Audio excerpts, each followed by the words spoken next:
Hello, everyone. Welcome to Educational Norm. Today we have Dr. Kelly Moran, who works at the ESC of Western Reserve, and her role there is the Director of Instructional Programs for the ESC. And I want to welcome you back to the show. You were here last year with me.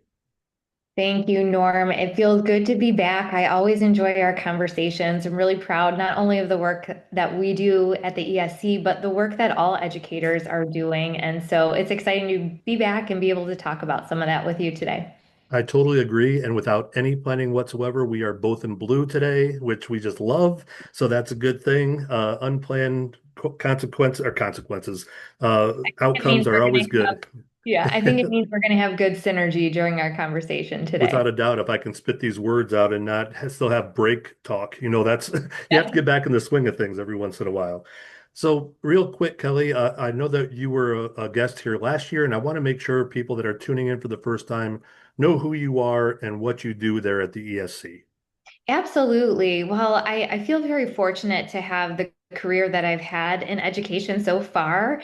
And I really think that's a testament to putting myself out there and having other people help mentor me and open doors for me to step into. So the long story is I started my career as a third grade teacher. I was very passionate about working with young kids in the elementary space, but I also knew at a young age that I wanted to be a leader. And so soon after getting my first teaching job, I went back and started working on my master's in school administration.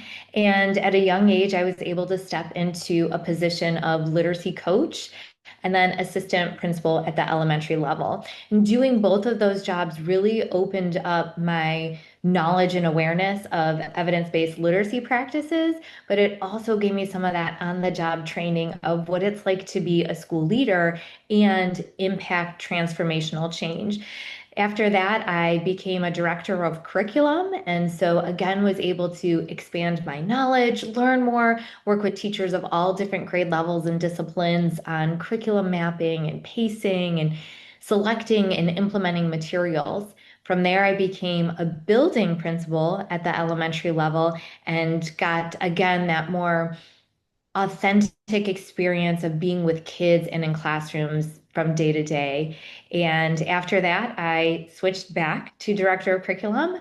This time, when I did it in a different district, I also had the responsibilities of being the federal programs coordinator, which which is invaluable experience. I really learned about our federal funding systems, how important those funds are, how they can be and not be used, and how the uses of those funds really do need to be aligned to evidence-based practices. After all of that, somewhere along the lines, I got my doctorate degree in K-12 school leadership and am now working at the Educational Service Center of the Western Reserve. I've been here for over 4 years and I serve as our director of instructional programs. I primarily oversee a curriculum team of content area experts, and we develop and design customized professional development, trainings, and support for all of our school districts in the area and continue to learn ourselves. Not only do we provide professional development and training, we continuously are investing in our own knowledge as we learn more and more new things about teaching and learning. I love the diversity that you have in your background when it comes to education. And I often say that, and I may have even used this last time we talked because it really is valid in your case. You have many years of experience that are very different. So when somebody says, "Oh, I have 32 years of experience," is it 32 years of different experiences or is it 32 years of the same experience you've had over and over and over again? And yours is not the case where you're learning every time you step in the door, which I love. Absolutely. And it's not just new learning that comes in the form from having a different position. It's also new learning or a variety of learning experiences in different organizations. When you're in different organizations, you're meeting new and different people. You're seeing different demographics and populations of schools and students. And so through those varied experiences, you learn more about others as well as learning more about yourself. So, I encourage anyone out there who's contemplating a change in education to go for it. I know that every move is a powerful one, and you walk away with some additional benefits and knowledge from that. Totally agree. And I also would encourage people to learn about the title funding, even though there's Mhm. a lot of questions about that, I'm sure, in the future. And I'm hearing a lot of it in my role as well. That really does give value to the understanding of what we have to do in schools. And without that background information about how things are delegated and given out to schools, it really is a missing piece that I think sometimes forget. But that's a whole different subject for a whole different day because that's an ongoing thing. Today we're here to talk about science of reading and teaching of reading in schools. And I know this is one of your specialty areas, one that's close to your heart. And I think that it's one of those that, over time, like you said, we learn and we get better. Um, Teaching of reading wasn't always what it is now. And we're even still in the transition phase of what we're trying to do. So, talk a little bit about what literacy looked like in schools when you first started working in that literacy role. Absolutely. So when I first started teaching many decades ago, the most popular approach at the time was balanced literacy. And all of my training was built around this beautiful idea of if we immerse kids in books enough and share as teachers our love and enthusiasm for reading, that eventually children will see themselves as readers and love reading as much as we do. It's a beautiful, idealistic idea. The trouble with that idea is for those students in which reading comes more easily, it's a wonderful experience to teach. The pitfall is your students who struggle to learn to read. And the reality is there are a lot of students who struggle with learning to read because it's not a natural process. And so as an early career teacher, I was very enthusiastic. I had the availability to put in extended hours of blood, sweat, and tears in my lesson plans and my thematic units and all of those wonderful things. But at night, what would keep me awake is the worry for the students I was not helping to achieve successful reading. And actually, in those first couple years of teaching, I tutored some students privately in the summertime for extra money. And it was there that my eyes really began to open up about what those individual kids needed, the kids who were struggling, they needed a different approach. They needed a much more structured literacy approach that was explicit and diagnostic. And so over time, I started my career going to Columbia University. I met Lucy Calkins. I was trained under the units of study. That's the materials that, I was using in my district, and it just did not prove to be successful. So I slowly started this journey on my own, very young, reading what I could and learning what I could about better ways to teach reading. I'm so proud to say that we've come very far, and things are different now in our educator preparation programs. And there is a shift, but that's truly how my career started and how I approached reading in the early years of my career. Well, you were the one that shared with me the podcast to sell a story. And Lucy Calkins was a point of that, but I had never heard of it. So I had to go listen to it. And it Mhm. was very eye-opening because you and I are in the same boat in the regards of how we were taught to teach reading, because I'm an elementary certified teacher. And Mhm. it's nothing like, I won't say it's nothing, but it's very pragmatic the way we are going about it now versus what it used to be. That immersion into this, oh, we just love reading piece, it is idealistic. And it was so much easier, in my opinion, to do those things because it was a love of kids and reading, but it wasn't impactful, it wasn't effective for those kids. So I was, your story is almost exactly what they talked about in that Soul to Sell a Story podcast. I didn't realize that you were doing the tutoring and seeing exactly the same thing. Yeah. And then I think, as I aged, different things in my life started to happen, right? I talked about my career journey. I had those positions as a assistant principal or a building principal where I would be almost at the head of the table, so to speak, when a team of teachers came together to talk about a student who was struggling with reading. And they were looking to me as the expert of what do we do next? How do we help this student? Additionally, I became a parent myself. And so I think when you start to raise your own kids, you grow in your awareness of what it is that they need to set them up for success upon entering school. And so I became a little hyper focused on what the research said. I also think I was learning and evolving at an exciting time in which we saw many advances in science and technology. So, what brain scientists know now from fMRIs about how the brain learns to read, that knowledge didn't exist when we first started in our teaching career. So, I think it's exciting that we just have so much more information now that can guide our instruction. And I'm just going to fill in that acronym. It has a functional MRI, which is meaning they're recording it as you're doing certain tasks so they can see how the brain functions. There are so many good research projects that use that technology that a lot of people don't know about. So I'm glad you mentioned that. So based on what you're saying, it sounds like you were a little bit ahead of the curve when it came to that push for science of reading because you saw that there has to be something different that has to be done for certain students. So when you started hearing about that science of reading, what was your initial reaction to, oh, this is based on what I'm doing, this is perfect. Yeah, I have to tell you, I was kind of shocked. I mean, I am an avid reader myself, and so I enjoy reading. And the only thing I can say is I would equate it to being sucked into a murder mystery. I mean, I just wanted to keep turning the pages to find out more things. It was like a light bulb going off. And I felt excitement because now I felt like I was actually empowered with some better tactics, strategies, information I could use to alter my teaching to really help those students who are struggling. I did feel a little taken aback that none of that was covered in my teacher training program. However, I didn't focus on that or get real worked up or lost in all of that. I think I've never been one to admire a problem. I've been one who likes to move forward. So, like I said, it was honestly just pure excitement.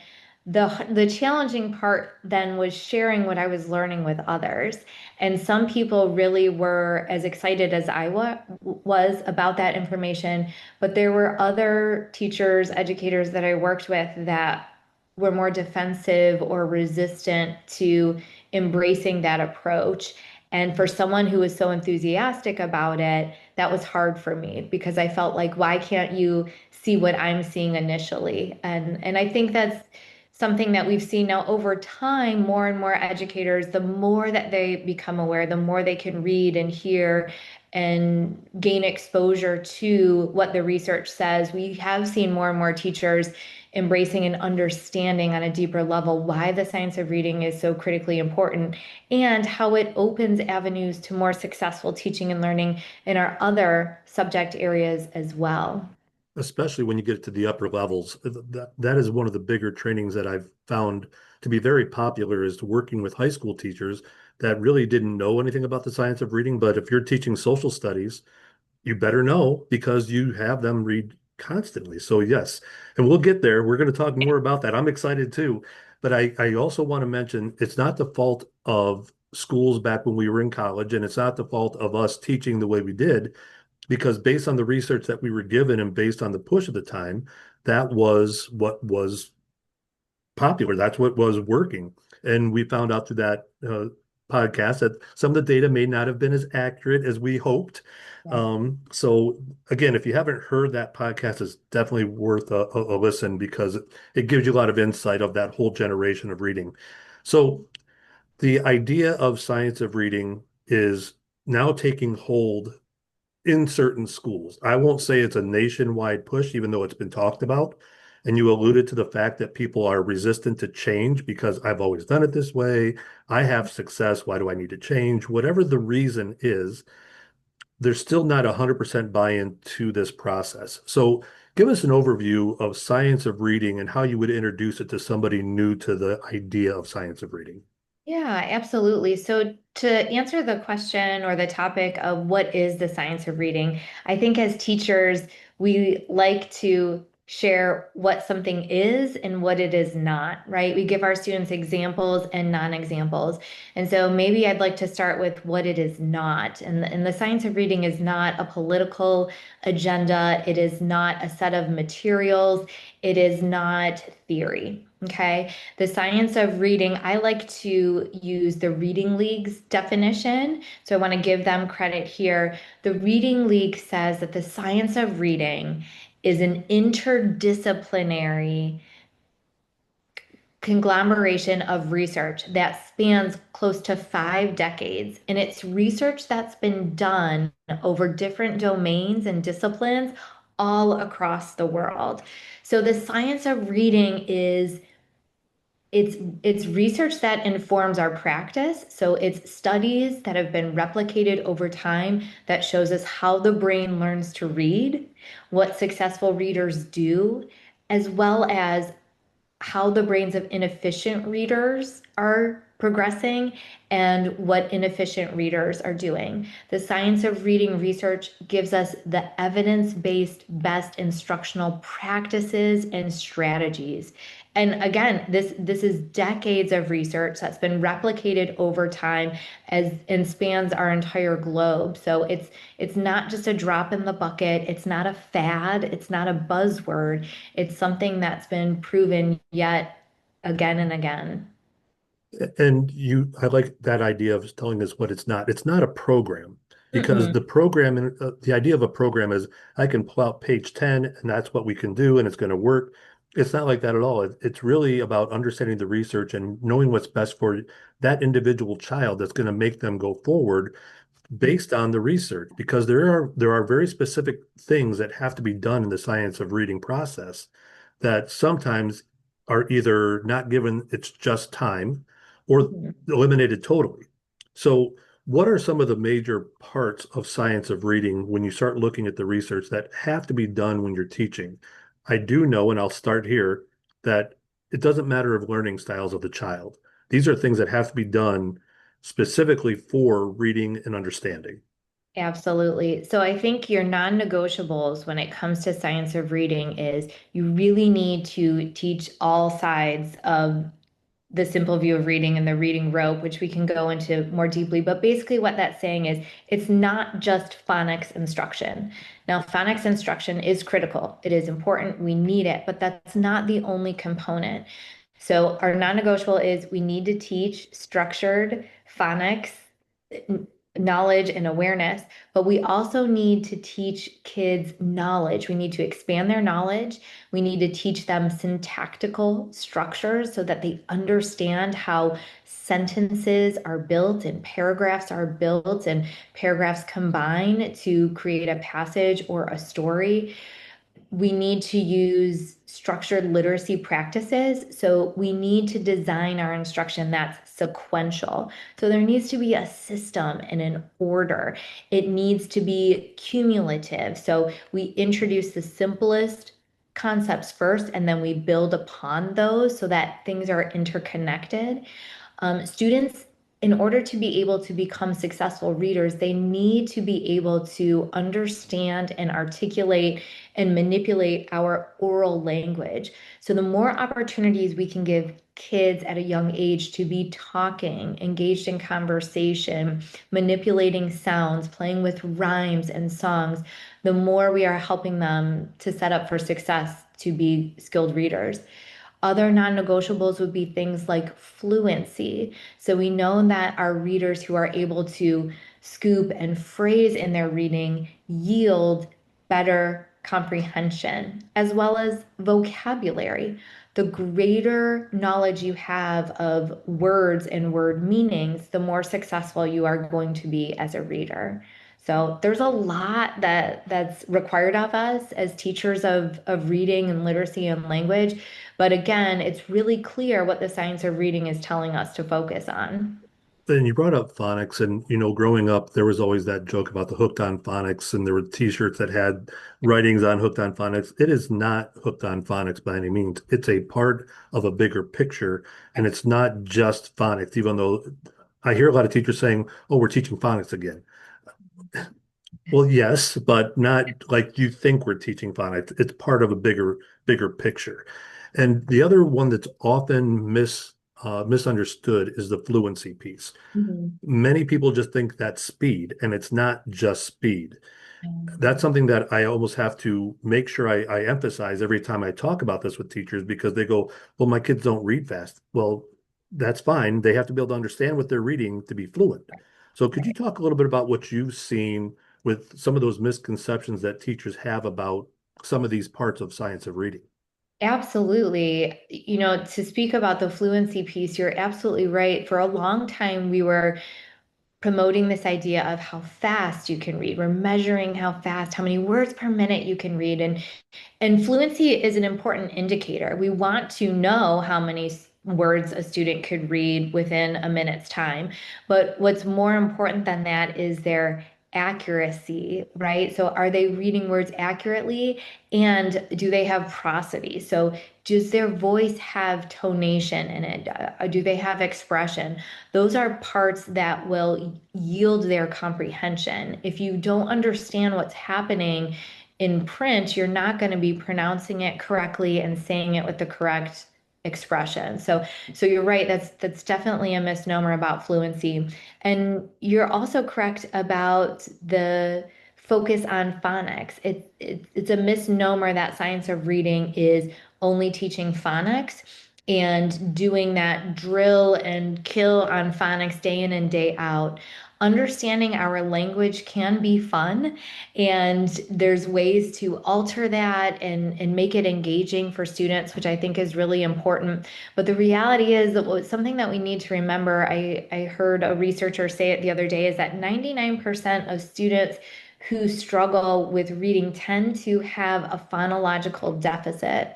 So whether it's 95% or 99%, the reality is the majority of kids who struggle with reading are going to be having deficits or issues with their understanding of phonics. So that's why we want to make sure we teach that so clearly. We teach it explicitly.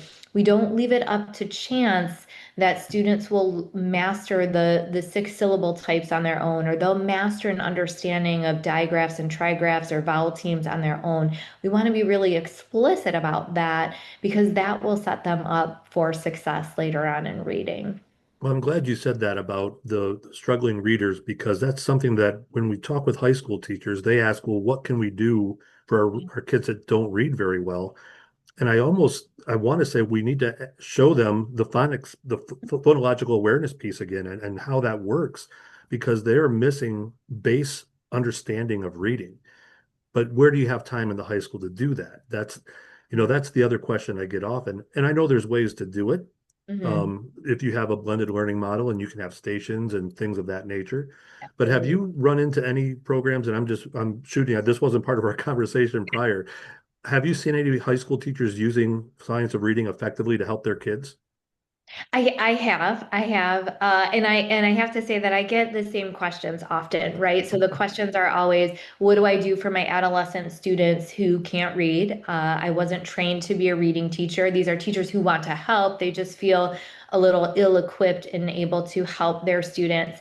And then the second question, the follow-up to that is, how am I going to fit this in, right? And so I try to remind teachers of any grade level that when you pick an evidence-based instructional strategy that is helpful to students who are struggling, it's not going to do harm to your grade level or advanced kids. So typically, what is helpful to those students who are struggling is helpful to all students. And so you're right. My first recommendation to any high school teacher or middle school teacher who has a student who's struggling to read is to find someone in the building or the district who can give one of those phonological screeners. Because if we can identify that it is an issue with phonics that that child is having, we can start to remediate that. So if we know that it's letter sound knowledge is where the breakdown is. Hopefully, when we come together in those team meetings, we can find some support or someone to help that student. From there, I always tell teachers to focus on vocabulary. I think this is so crucial when we're talking about domain specific classes, whether you teach seventh grade orchestra or sixth grade science or geometry or, high school government. All of those different domain specific courses have vocabulary that is unique to them. And that's really the key to comprehension in any of those classes. So again, teaching vocabulary is not um, only going to be helpful for your students who are struggling, that's going to be helpful for all students. The more opportunities we can give students to engage in the oral discourse as well, so that oral piece of being engaged in conversations is going to help with their overall success in the class. But I also heard you ask if I knew of any programs that teachers are using, or have I seen teachers who have done Hmm. this? I certainly have, and it would be those teachers who do those things I was talking about, really analyze words, so studying the morphological and etymology of the vocabulary that they're teaching in the class, offering students a wide opportunity of talking about what they read as well as writing about what they read, and teacher modeling. So we need to be modeling, even for our adolescent students, what it sounds like for a skilled reader to be reading the content of our course. The program I recommend most often that I have seen in practice, and I've worked with a district that adopted this intervention program and put it into place for the first time, would be a program called Rewards. It's authored by Anita Archer, who wrote the book Explicit Instruction. Explicit instruction is one of the components of structured literacy, so it's definitely aligned to science of reading. Anita Archer partnered with the vendor Voyager Sopris to publish it, and Voyager Sopris is also a very reputable company, but the program itself is evidence-based and it has great success with students. It's really studying multi-syllabic words, which I think is where many of our adolescent readers start to struggle. The words become longer, they're multisyllabic. So sometimes when we add those syllables onto words, the pronunciations change and it throws kids off. What I like about Rewards is that it also has additional components. So you can purchase a rewards component just for social studies and writing, which I think is really helpful to those kids because, yes, if they're struggling in their ELA classes, they're typically or more likely to be struggling in their other classes as well. You read my mind because I was going to bring up the morphology piece and also the vocabulary because that is something that I worked with some teachers over the summer. And that was the first thing that they decided they needed to do was create their vocabulary list for their content area. But they went another step and they also created academic specific terminology like analyze and compare and contrast and what that really meant. So they have those lists also to make sure that the vocabulary of the academic world is also being understood. So when they see them on a test or they see them in writing, they know what they're supposed to be doing with that. When we ask the teachers what's the definition of analyze, they go, well, you analyze. I mean, even they had a hard time verbalizing what that is. So to Mhm. have that kind of information out there for kids is definitely going to be beneficial. And the morphology piece really is critical because Mhm. there are so many vocabulary terms, especially in science. The words come from the same origins. I mean, if you know these base words and you know the Latin meaning behind them, and this one's German, it's going to make a difference on your understanding. So there's a lot that goes into this. And I loved the resource that you gave me as my first resource was probably Yeah. the hardest read I had for the first three chapters, and then I really loved it. It was the speech to text, Yeah. and the first three chapters really are understanding, the sounds. And I actually Yeah. pulled up a website so I could hear the sounds as I'm reading to have it make sense to me. But after Mhm. that third chapter, it's like, oh, this is what I need to really Mhm. understand the application of what's being told to me. So that's a great resource. And I'll put up all the resources here on the boards because you sent us a ton of resources, which I love. But that's why I always contact you first when it comes to reading, because I know you're the purveyor of knowledge when it comes to Yes, reading. yes. Well, that's the beautiful thing about the science of reading knowledge. It's not my knowledge, right? It's been accumulated by other experts. And by researchers and authors who want the information to get out there. So whatever I can do to help spread that message, I certainly am excited to do so. The other thing that I like to remind adolescent teachers, our middle school and high school teachers, is don't forget about the power of modeling for your students, showing them metacognitive strategies. So one of the things that the National Reading Panel found when it was studying comprehension, the National Reading Panel elevated the 5 elements of reading that are non-negotiable, right? And one of them is comprehension. What they found when they were studying comprehension strategies is that metacognition, that self-recognition when you're reading to yourself or out loud of fixing up your errors and monitoring your own reading is really powerful. Now, I think elementary teachers find modeling natural because they're working with younger students. They're explicitly modeling for kids all the time, right? So they're showing kids how to tie their shoe, how to hold their pencil. Watch me do this. Our middle school and high school teachers are used to students being a bit more independent and responsible, but I think we're missing the mark when we fail to model for those teenagers, those young adolescents, really like, here's how I'm going to read this text. Here's what I do when I don't understand this paragraph that I'm reading, and really showing them the power of comprehension begins at the sentence level. So if I can't understand what this sentence means or says, or what the pronouns in the sentence are referring to, there's no way I should keep going to the end of this chapter. So I think that's important. It is important. And I was just reading, I was rereading one of Marzano's books about questions and question sequencing. And they talk about the different texts in there. And that's an older book, and how we have to teach kids how to read your traditional text, but also the graphs and the things that come into textbooks and things that we don't often consider as literacy pieces. And also then the importance of teaching them how to read online to be effective, because there are so many other pieces online that we have to consider that are detrimental to the understanding and comprehension of what we're trying to do. And their recommendation was, if you want the kids to read an article from the internet, have them print it off if it's really that important, Yeah. because there are so many research pieces that say comprehension is reduced with online reading, which I found interesting.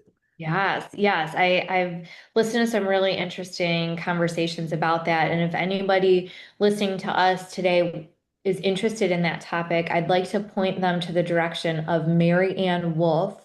Mary Ann Wolfe wrote a book called Reader Come Home, and it's all about how there's so much more being asked of our students to read digitally, and how that's really not what's best for them. I know it's one of those things, some of us feel like we're stuck between a rock and a hard place because we are employed by schools or districts where we're expected to use technology. So I'm not here to say, completely throw all of your technology devices out. I just want people to be aware of what the research says about reading digitally versus reading on print. What I've heard is really interesting is that when students self-rate themselves, they rate themselves as being strong comprehenders when they read digitally. But when they're actually given a test, it doesn't match up. They read better, they comprehend better on paper. So to have that mismatch of their self-perception really is something we need to be aware of. And the thing that we have to also be aware of is that they're going to be asked to do reading online in testing or in other more realistic worldly things in their job. And to Right. help them have strategies on how to deal with online reading Yeah. really is something that we have to do as teachers. They talk about, and I didn't even think about this, but the scrolling aspect of it and not being able to see the whole thing. When you have hyperlinks and you can go somewhere else and then have to come back to this, or do they ever go to that? I mean, there's so many little pieces and nuances to that Right. process that it is very different than just reading a book. So I wanted to point that out as well. Yeah. So many things in reading. So I'm going to get into the science of reading. We're not going to cover the whole science of reading today. There's just no way that we could do that in the No. time frame. But let's say that we have a teacher that is, they're the ones to introduce reading to the kids. Where Yeah. do they start? What's the first step of the reading process that we should all be aware of if we're getting into the science of reading? Absolutely. So if I'm thinking about it, like where do I start as a teacher? As a teacher, I want to start with my lesson plan. I need to have a guide and a framework so that I can be successful up in front of my students. And so Middle Tennessee State University has put together a structured literacy lesson plan template. So that's the first thing that I would give a teacher because without that frame or that roadmap, we could be all over the place. From there, I would tell those primary elementary teachers, you need a lesson that encompasses all the things that we've been talking about. So you need a warm up in which you're practicing those foundational letter names and letter sounds. So everything in literacy, similar to math, is cumulative. It builds upon one another, right? If we don't know our letter names and our letter sounds, we're not going to be able to put words together. So starting with that warm-up routine of going through letter names, letter sounds, word chunks, or words that we've been practicing together, I think is a great place to start. Then we explicitly introduce a new skill. What's the next skill in the sequence, whether that's vowel teams or digraphs or the suffix ed. We explicitly teach it. We don't just send kids off to a center where they're using manipulatives and hope that they come away with that understanding. Now, don't get me wrong, those hands-on tactile experiences are definitely important, and you want your students to be having those in a science of reading environment, but we need to introduce concepts first explicitly and directly. From there, I love to follow Anita Archer's gradual release model. So I do it first. I'm going to show you as a teacher. Next, we're going to do it together. We're going to practice it as a class and we're going to practice it many times together. And I'm going to give you several different examples. Now, that practice might be oral recitation. That practice might be students turning and talking to each other, writing on whiteboards. There's a number of different ways that you could do that practice. But then you're going to follow it up with an even more of a release in which students then continue that practice individually while you as the teacher are able to give feedback. I think it's really important for us to give corrective feedback in the moment. And this is something, it's another muscle that I was able to develop over time. As a young teacher, I felt really icky inside when I had to correct a student, and I was so concerned about their feelings. And I think that's important. I'm not saying to ignore a child's feelings, but what I know now, research actually tells us that in the moment, corrective feedback is important. And I think the teachers who do this best are those teachers who've developed the relationship and the rapport in their classrooms from the beginning so that when a student does make an error and you correct him or her, there isn't shattered hopes and dreams and broken trust and hurt feelings. So I think that's critically important. And then at the end of the lesson, closure is critical. We need in those lesson plan structures, we need to plan out opportunities for kids to process what they just learned. The school day goes by entirely too quickly. We often are hopping from subject to activity to class, and we're not really intentionally planning in time for kids to process, for kids to self-assess themselves, and to reflect upon the objective or the target that we gave for them during that lesson. So I really think that good teachers who are embracing a science of reading model do all of those things. They do a warm up and a routine. They explicitly teach the next skill in the sequence. They do modeling, lots of gradual release, lots of practice with the corrective feedback, and then preserve time at the end to revisit what was our target for today? How are you thinking about it? How would you rate your understanding? And maybe it's just some quiet processing time, whether that's, writing in a journal, filling out an exit slip, sharing with a neighbor. There's several ways that that can be done. Well, the role of explicit teaching, the direct instruction piece, is something that uh, has to happen. It has to happen in every subject, but specifically here. And then those stations that you talked about, where some people are using that as their direct instruction, go over there and learn this on your own. that's your reinforcement time. That's when you can do your tactile things and move things around. Now that you have the basics, let's go try this in a different way. So the direct instruction, and this goes back to Hattie as well. Direct instruction's way up there on the scale of Hattie's effective size. Same thing with the teacher clarity. What is exactly supposed to be going on? That's a 0.75, which is Mhm. very high on the scale. And those types of things are good teaching, not just in reading, but across the board. The closure 100%. piece is probably one of the first things I always have to talk with new teachers about. You just said, "Hey, the bell rang. I'll see you tomorrow." You didn't close anything. It's hard because it is a time thing, and you feel like, well, I have 5 minutes. I'll just let them work to the bell rather than letting them process their thinking. So let's work to the bell and then go do math. There's no ending to it, which is interesting. Mhm. Um, Again, the good teaching aspect really does take part of this whole process. And Mhm. so a lot of times with your teaching, your science of reading teaching, it is about structure, it is about organization, and it's about those understandings of beginning, middle, and end. What do I have to do? I Mhm. love that you mentioned, that closure piece because it is something that is lacking across the board. Um, as a veteran teacher that is still not quite bought into science of reading, Yeah. how do you approach a person and how do you help convince them that this is what we have to look at and this is what's going to help your kids most? Sure, absolutely. So in those instances, I often start by asking that individual about his or her own experiences in learning to read.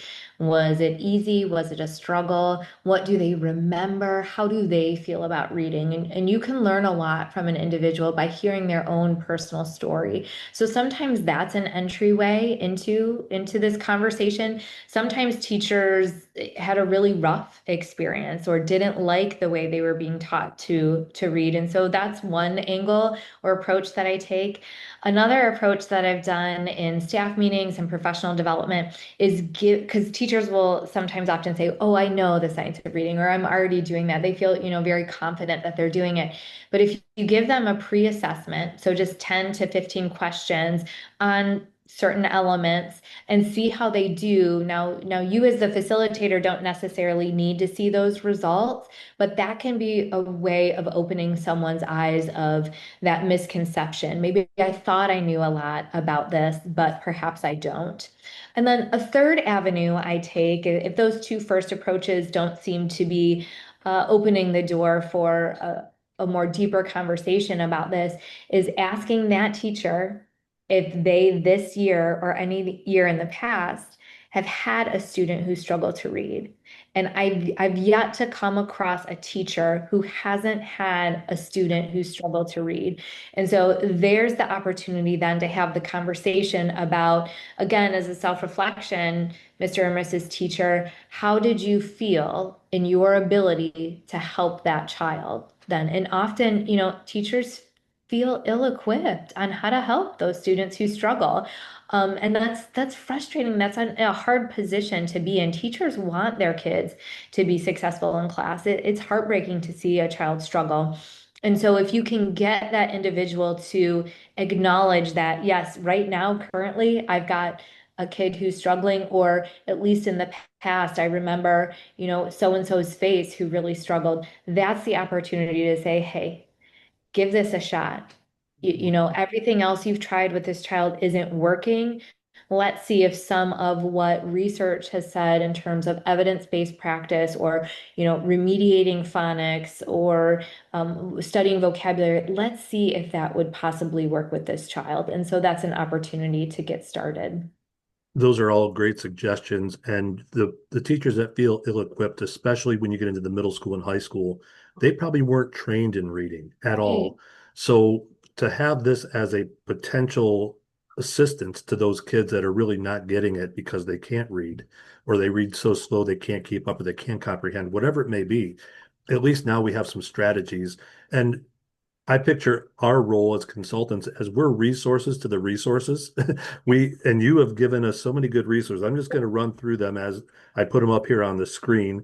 Um, the first one was the IES practice guides that you mentioned. What does IES stand Yeah, for? I'm so glad you asked, Norm. This is one of those things that you could have knocked me over with a feather when I found out about them. I was aghast that I was never introduced to them during my educator preparation program as an undergrad. So IES stands for the Institute of Education Sciences, and it is the nonpartisan arm of the U.S. Department of Education. So literally the number one thing that the Institute of Education Science does is conduct research on what works in teaching and learning. The crazy cool thing about the IES practice guides is not only are there guides for reading teachers, there's about 5 guides, I think, without double checking that are specific to literacy, but there are also several guides for teaching math, for attendance, for behavior. There's a plethora of topics. So, if anything, I encourage people listening and watching this to check out that website, IES practice guides. Specifically, I'm excited today to talk about, the ones that are specific to literacy and reading, but for any teacher or school leader, district leader out there, it's something that you want to be aware of. And it's very clear in those guides what research shows has a positive effect on teaching and student learning. Yeah, I've actually stumbled on that by accident. I don't even know how I got there, to be honest with you. I was probably down a wormhole somewhere and I ended up there. But that is a great resource.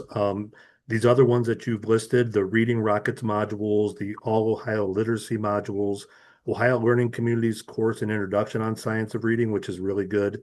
Yeah. The Reading League's definition of science of reading, and then you already alluded to the Middle Tennessee Center for the Study of Treatment of Dyslexia lesson plan guides, which you didn't mention this dyslexia part, but you mentioned Middle Tennessee as another resource. They do have a lot of really good things coming out of Middle Tennessee. Oh, they do. They do. Tim Odegaard is, a professor there and has done so much work there and had a hand in the development of our state's dyslexia modules that are in our LMS for teachers. The reason why I selected those resources, so I could have given you hundreds, but I think it's important to narrow it down to a handful to get teachers started with. And I try to always be cognizant of finding resources that are free. Okay. So teachers out there, number one, they're pressed for time and they often, financial constraints shouldn't be the barrier to getting teachers knowledge on this topic. So the Reading Rockets modules on the science of reading are completely free. The All Ohio Literacy module content, those are free. The Ohio Learning Community course, they're free. So that's the reason why I selected those out of all the resources that come to mind. Yes. Teachers love free. I love free. So I'm glad that was the case. Uh, I'm going to have just one more question for you that goes into the training of teachers. And I know that you work at a local university here. Um, what is what do you see for higher ed and teacher preparation for science of reading? I'm so glad you asked because I think this is something I truly am excited about. For so many of us teachers, we're in the trenches and we're kind of in our bubble of our classroom or our school. And there may be teachers out there or parents out there that aren't aware of what's happening in higher ed. So I think we're really doing great about changing things where we are for teachers who are currently in the field. We've called attention to this. Our teachers are required to take the state's training modules. We've got a lot of principals on board. So we're doing great things in the classroom. The question then becomes, well, what are we doing for the next generation of teachers? How are future teachers going to come to us better prepared and ready? So House Bill 33 was passed in 2023, and that law had 3 really important elements for higher ed. The first one was that the reading courses that are taught in institutions of higher learning in the state of Ohio have to be aligned to the science of reading. So again, science of reading isn't a program, it's not a set of textbooks. They have to be aligned to this conglomeration of research and best practices. The second thing that law said for higher ed is that 3Qing is banned from educator preparation programs. So no longer are we able to train students in college about the 3Qing system. So that's an important element that was removed. And I think that's something that we haven't really talked about in our conversation. It's very important that we're layering in best practice and bringing on the latest and greatest that science is talking to us about, but implementation also relies on removing what is ineffective. So I liked that the law talked about what we need to remove that hasn't been working or is not successful. And then the third part of that law for higher ed said there will be a system of audits. So the universities now are responsible for submitting their syllabi that have been revised and updated and changed for review. So that accountability piece really now does span far beyond what we're doing in K-12. So I know it's a lot of work for our professors and our universities and colleges, but in my experience, the colleges that I've worked with in the past couple of years here have rolled up their sleeves and are really eager to do right by these changes and are excited about empowering the next generation of teachers with much better knowledge, equipping them so that they're able to teach kids more successfully. I'm glad you brought up that training piece because it is so vital that oftentimes we train kids that with ideas that are all theoretical. This Mhm. is more hands-on, and this says we need you to understand this. Mhm. And Mhm. it is a good understanding of what we need as teachers, not just new teachers, but all teachers. And that ongoing learning is something that you've talked about already in your career, that it's not just about position, it's about going forward and learning more about your profession, honing your craft, being the best teacher you can be for your kids. And with that being said, I know that we have a conference coming up. It is the Adolescent Literacy Summit in Yes. Mentor on Yes. February 3rd. I signed up today. Oh, So wonderful. yes, I'm excited to be there. So could you tell us a little bit about this adolescence? Absolutely, Yes, please do. absolutely, absolutely. And it fits in so beautifully with our conversation today. So, this really came from a beautiful idea that our literacy specialist, Dr. Beth Walsh-Morman, who works with me at the ESC, had starting last year. And in my conversations with her, we were talking about how, as an ESC, we certainly have done so much in terms of providing professional development on the topic of the science of reading. However, much of our emphasis and focus has been at those crucial foundational elementary grade levels or elementary years. And I feel like we were really missing the mark on what we were able to provide for our middle and high school teachers, the ones who, need this knowledge the most, the ones who feel kind of like a fish out of water when it comes to helping their students achieve success. So this is a literacy summit, a PD day focused solely for middle and high school teachers and school leaders. Now, you don't just need to be an ELA teacher to attend. There will be a keynote speaker and breakout sessions, and we're going to end the day with a panel experience. So you'll be able to pick and choose which sessions you want to attend. There will be a focus on how brains learn to read as well as just how brains learn, which I think is important for all subject areas, as well as a secondary focus on MTSS. So, what are middle schools and high school doing to answer your earlier question, Norm, about how does remediation fit in? Where do we find time in the master schedule to give students who are struggling interventions? So we've got some school districts who are going to be with us who are sharing their story of what they've tried and have been successful with. We're also spotlighting a couple school districts in the area who've been recipients of the state's comprehensive literacy state development grant. And so we're going to hear from them what they've been able to do with grant dollars. And I'd be remiss if I didn't mention that the one of the reasons why I'm so excited about this summit is it's free for anyone to attend. And the only way we're able to do that is by partnering with a very generous vendor. So Amplify is our sponsor for the event.